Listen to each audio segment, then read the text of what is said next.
Good morning, students. Welcome to online e-learning classes. Students, today we are going to read chapter 1, that is power sharing from Democratic Politics 2 book.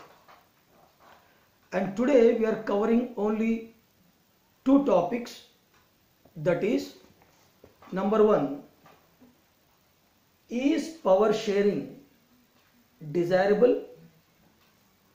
Second one, the two types of power sharing. Number 1, prudential, and number 2, moral. So these two topics only we are going to read today. Now students, the question arises, why power sharing is desirable? That's the question.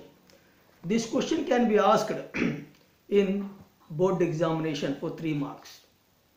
So now I'll explain why power sharing is desirable. There are 2 reasons are there. How many reasons? 2 reasons are there. So there are 2 reasons, or there are 2 set of reasons is given in favor of why power sharing is a must. I repeat, there are 2 sets of reasons are given in favor of that why power sharing is desirable. So the number 1, the first reason is power sharing is essential and very good because it helps to reduce the possibility of conflicts between different social groups. I repeat, firstly, power sharing is very essential and good because it helps to reduce the possibility of conflicts between social groups or different social groups. Why? Because these social conflicts further leads to political instability, also violence.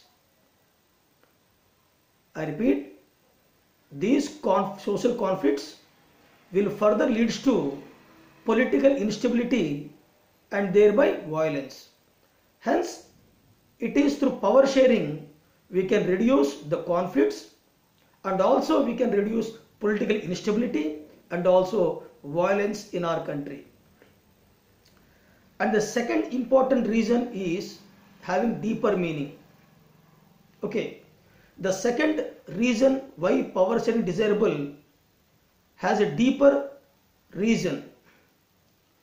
Why? Because power sharing is good for democracies.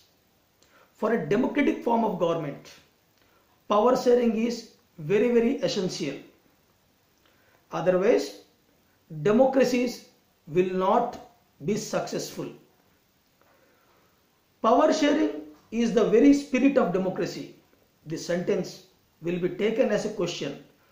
Power sharing is the very spirit of democracy. A democratic rule involves sharing power with those affected by its exercise and who have to live with its effects. People have a right to be consulted on how they are to be governed. A legitimate form of government, a legitimate form of government is one where citizens through participation acquire a stake in the system. Now, power sharing, as I told you, there are 2 types. One is moral and prudential. Prudential and moral. So, what is meant by prudential form of power sharing? Okay. Now, prudential form of power sharing always brings out better outcomes. Prudential form of power sharing always helps in bringing what? Better outcomes. It helps to reduce the possibility of conflict between different social groups. I repeat, prudential form of government will give better outcomes. Firstly, it helps to reduce the possibility of conflicts among different social groups. Second one, it ensures stability of political order in the country. So these 2 points can be added under prudential. Now coming to moral, from moral point of view, how power sharing is very, very essential. Now, it is the very spirit of democracy. Power sharing is the very spirit of democracy.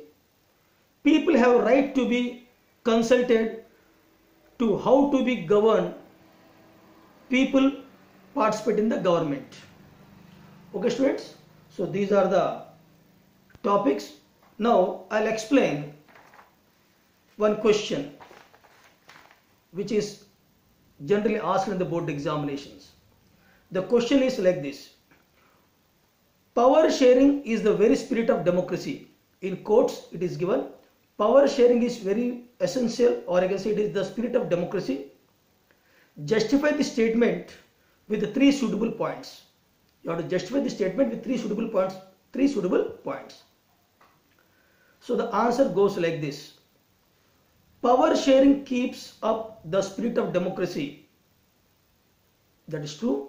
Power sharing keeps up with the spirit of democracy, or the spirit of democracy as follows. Number 1, power sharing ensures that all people have stake in government.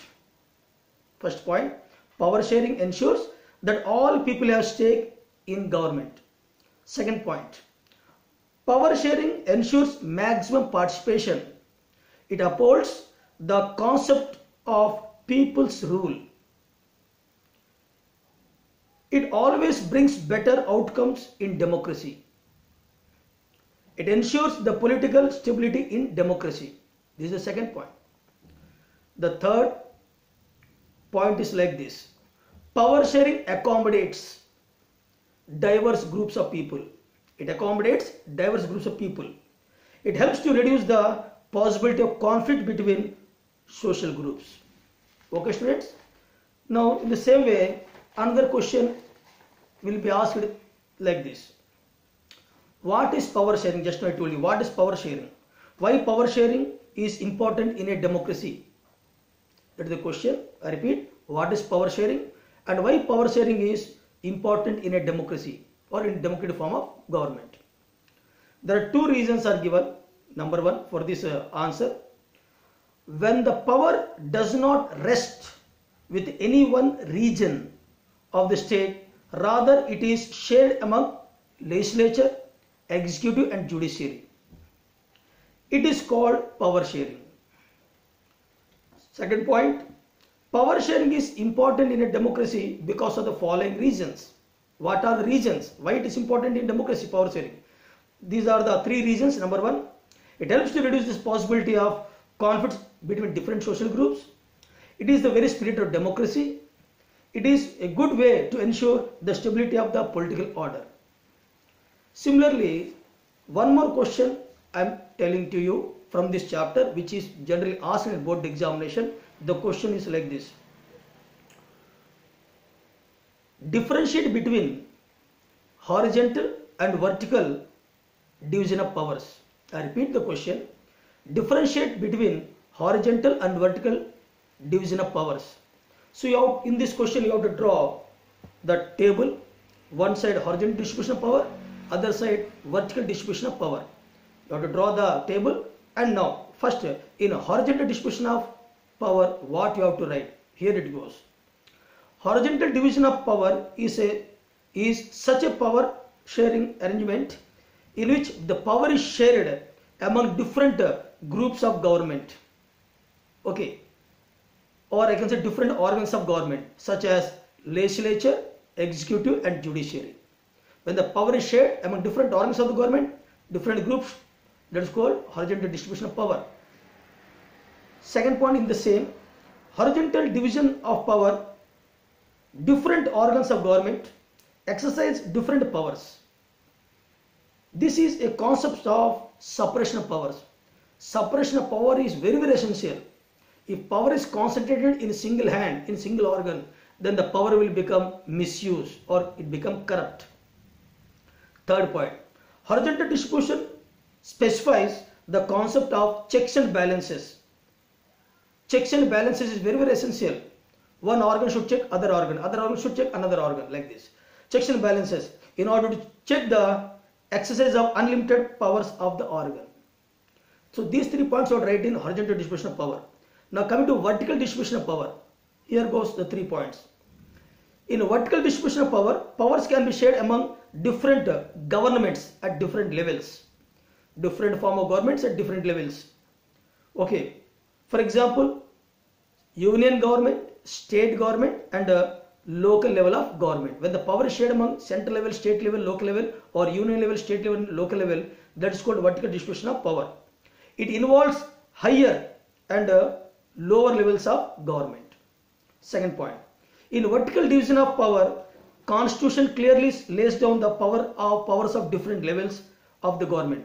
In our country India, the Indian Constitution differentiated the powers between the center and the state based on 3 lists, that is centralist or union list, second is state list, third is concurrent list. In a centralist or union list, all the departments which are coming in this list belongs to central government. Only central government alone have right to make the laws. Whereas in the state list, there are some subjects, some departments in which only state government alone have right to make the laws.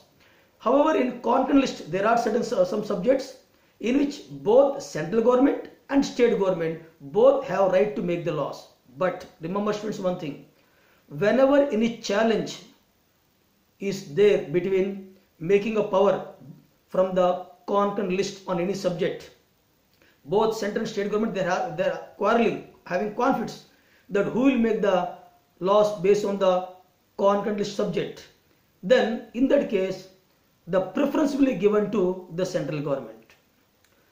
Now third point, there is no concept of checks and balances because powers are clearly given by the Constitution from the higher level to the lower level. So this is another question, student. Now this is the end of the today's topic, and we will join with a new topic in the next video. Thank you.